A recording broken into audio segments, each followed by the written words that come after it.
Camus explained that his uncle was making a pot using fire, earth, and water magic simultaneously with perfect control, which was typical of her powerful uncle. Adolf then filled the pot with water and placed the pot on his own head and challenged Bichir to a duel. He instructed Bichir that if he could make a single drop of water fall from the pot, it would be considered a victory. Bichir observed the pot and thought about how challenging an opponent like Adolf would be a great experience, and thought about his own win rate against Adolf prior to his regression.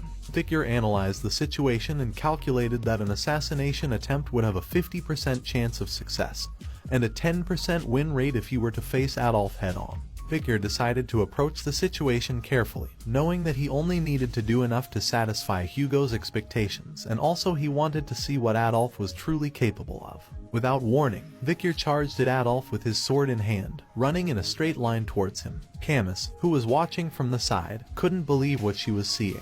She shouted at Bichir, telling him that he couldn't run straight towards Adolf. As Bichir's sword came crashing down towards Adolf, he cast a barrier spell, blocking the attack. Adolf was amused at Bichir's attempt, and questioned Camus as to why she was helping Bichir, while saying that shield magic was best used against swordsmen. Adolf knew that it would be difficult for Bichir to pierce through with most aura swords. Bichir was frustrated with the failed attack and clicked his tongue in annoyance. Adolf decided to take the offensive and started casting spells towards Bichir. Bichir, being nimble and quick, started dodging the spells effortlessly. Camus interjected, exclaiming that it was unfair as Adolf never used this level of magic against her in their duels. Adolf was taken aback by Camus' support of Bichir, and asked her whose side she was on. He then turned to Bichir with a crying face, calling him a bastard and promising not to forgive him. Hugo watched the battle unfold, analyzing the two combatants. He noted that Bichir was attacking at a speed that was difficult but not impossible to dodge, and decided there was no need to intervene. He wanted to see what Bichir was capable of, and show the old man what a young hound could do. As Bichir dodged Adolf's spells, he analyzed his opponent's abilities. He knew that he could use his knowledge from before his regression and his current age to gain an advantage. Adolf smirked at Bichir, claiming that his sword would never pierce through his shield. However, Bichir's attacks began to break the shield, catching Adolf off guard. Adolf noticed that Bichir was attacking at the same point on the shield with his sword and was impressed by Bichir's machine-like movements and swordsmanship.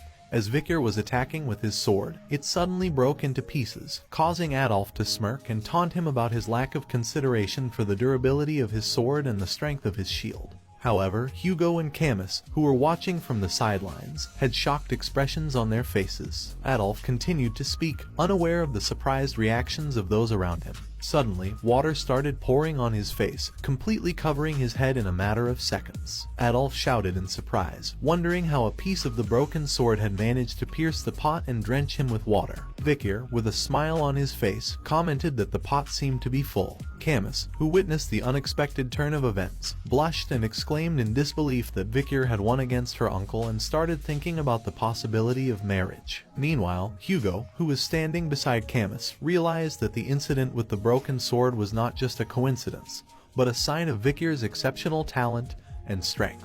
He couldn't help but wonder if he was raising a much stronger hound than he had initially anticipated. 7 years had passed since the young hounds first stepped foot in the Baskerville training grounds. Today, they faced a fierce monster that resembled a bear with horns. As the monster charged at them, the young hounds attacked it with their swords, one after another. Watching from the sidelines was Baskerville Clan Shadow Hound Staffordshire Baskerville, the instructor of the young hounds. He knew that facing opponents stronger than them was a daunting task, so he shouted out instructions to the young hounds, telling them to aim for the hind leg to slow down the monster instead of targeting the vital points from the beginning.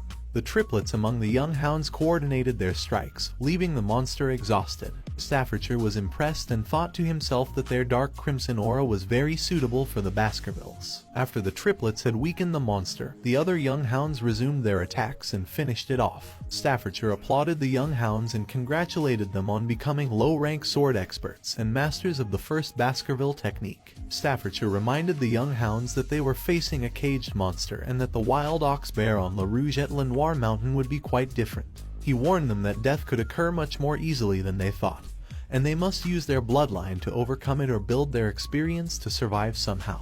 But the instructor concluded the 7-year training and congratulated the young hounds on their graduation. He wished them good luck in their future endeavors. After the successful completion of their training, The young hounds started chatting among themselves. Two hounds were discussing their preferences for the various night orders within the Baskerville clan. The first hound mentioned that he preferred the Wolfhound order, while the second hound shared his choices, Doberman, Pitbull, and Rottweiler.